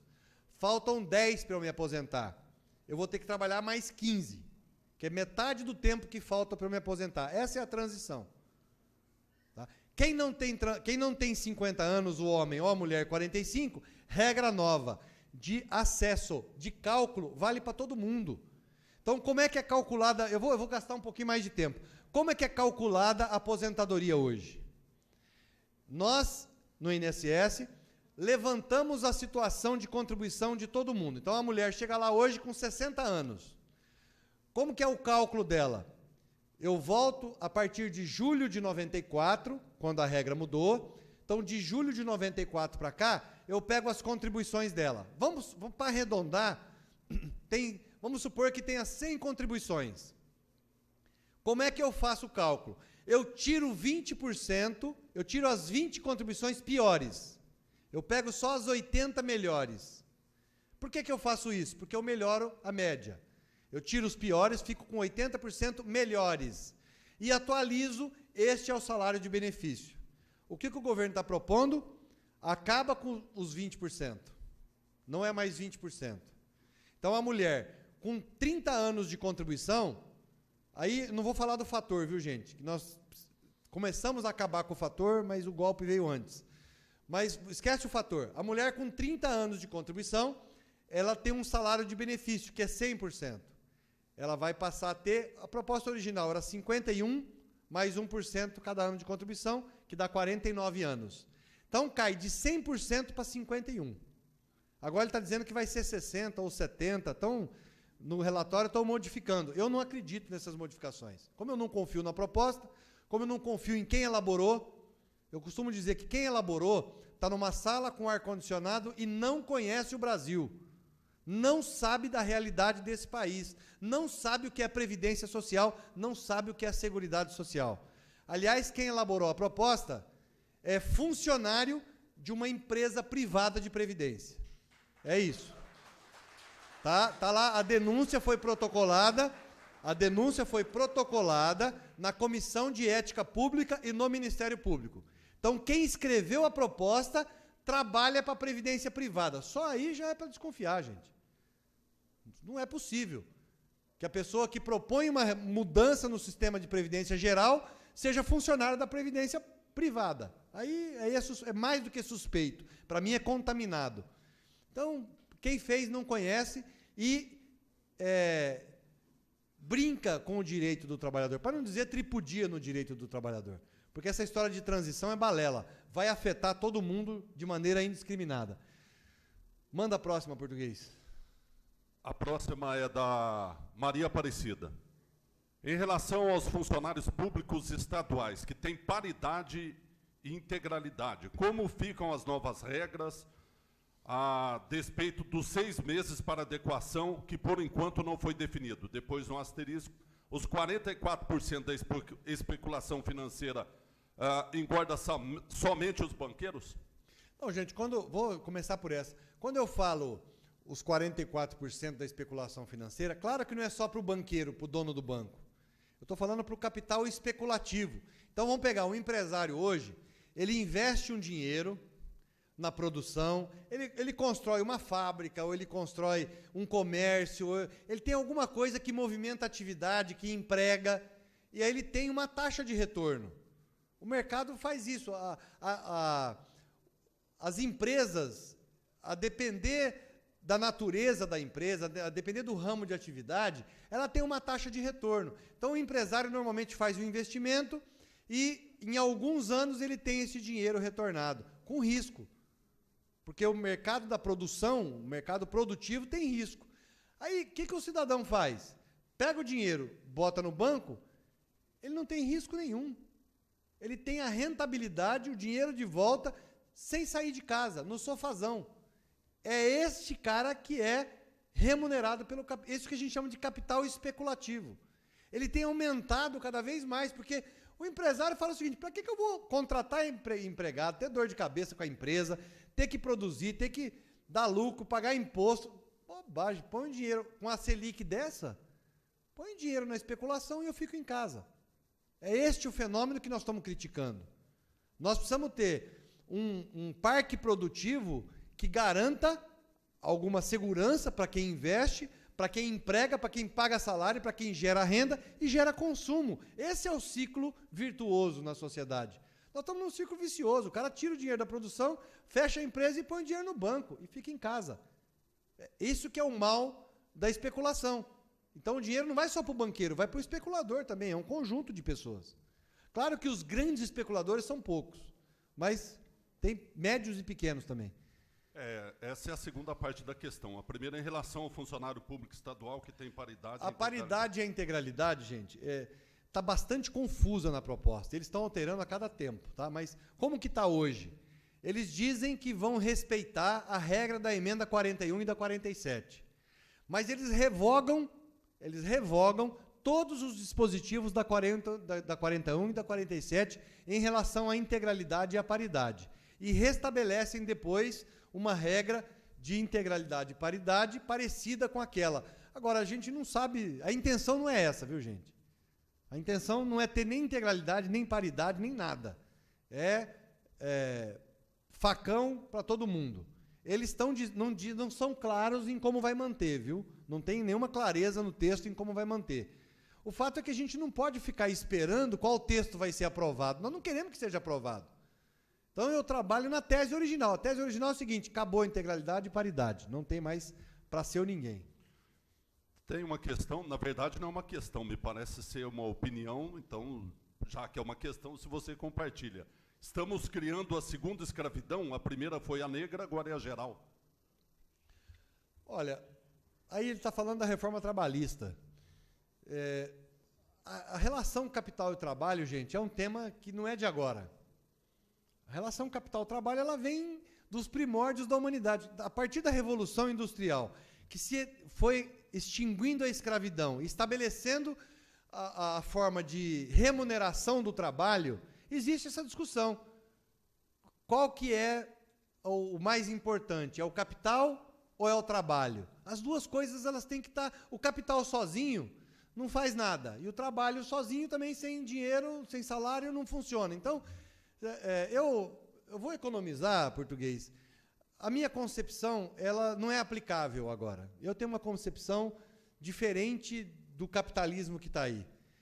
No mínimo, para não polemizar, no mínimo, nós precisamos de um sistema mais humano. No mínimo. Porque, inclusive, é bom para o próprio sistema.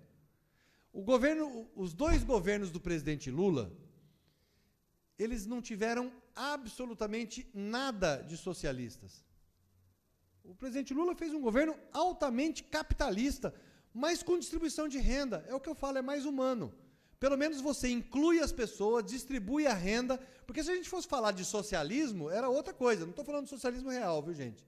Não estou falando do que aconteceu na União Soviética ou em outros países. Eu estou falando o seguinte, que é preciso ter uma equidade na sociedade. Eu não acredito na igualdade total e plena, porque se a gente pegasse... Vou gastar tempo, português, desculpa. Se a gente pegasse aqui, e transformasse todo mundo igual, hoje, todo mundo aqui distribuísse o que tem e a gente ficasse todo igual, daqui um mês ia estar desigual. As pessoas não são iguais, eu não estou defendendo aqui, não estou justificando esse capitalismo selvagem, estou dizendo que a igualdade total, como alguns preceituam, ela não se aplica. O ser humano não é igual, mas não dá para a gente compactuar com esse capitalismo selvagem ou com algum grau de socialismo nas políticas públicas. Claro que tem que ter. Então, dizer que, não, mas nós tivemos oportunidade de fazer um governo socialista. Não tivemos. Nós tivemos um Congresso Nacional altamente conservador, tivemos que negociar, infelizmente, em parâmetros que deu no que deu. É isso. O sistema político é podre. Só pode produzir coisa podre. Agora, é possível, nós já provamos que é possível você ter um país funcionando com inclusão social, com distribuição de renda, com política social, com tirar a gente da miséria, com dar oportunidade para pobre, olhar para quem nunca foi olhado. É possível fazer. Dá para fazer. Não tenho mais nenhuma questão aqui. De qualquer maneira, nós gostaríamos de, obviamente, agradecer a maneira como o ministro respondeu a todos os questionamentos e, obviamente, deixar o microfone para que ele possa concluir. Eu pediria a alguém da comissão organizadora que depois pudesse fazer o encerramento dessa atividade aqui na Câmara Municipal. Ministro. Português, vocês já ouviram, eu já falei demais hoje, já cansei vocês com a fala aqui. Eu só quero agradecer a oportunidade de ter voltado a Assis, de poder falar com vocês, a atenção de vocês sobre o tema, e pedir o seguinte, que cada um de nós aqui seja um agente disseminador dessas questões que foram levantadas. nós estamos falando do quê? Reforma da Previdência é o quê mesmo? O que eles querem com isso? Qual é o objetivo dessa reforma? Lembrar, gente, não tem nenhuma relação com equacionar contas da Previdência. Tem relação com equacionar déficit fiscal do governo, que não é problema nosso. Não fomos nós que criamos isso. Políticas equivocadas que não são responsabilidade nossa.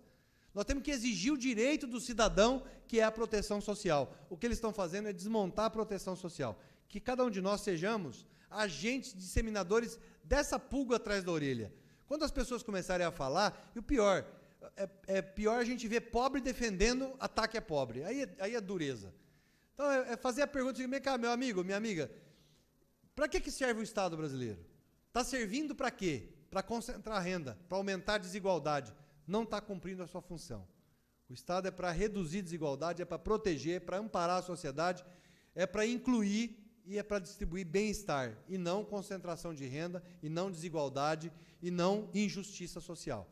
Então, eu quero agradecer mais uma vez a presença, os vereadores aqui, em nome do vereador Célio, agradecer à Câmara Municipal pelo espaço e dizer que nós só temos condições de barrar essa reforma pressionando os parlamentares. Não tem outra maneira. Obrigado, boa noite a todos vocês. Obrigado, Jorge.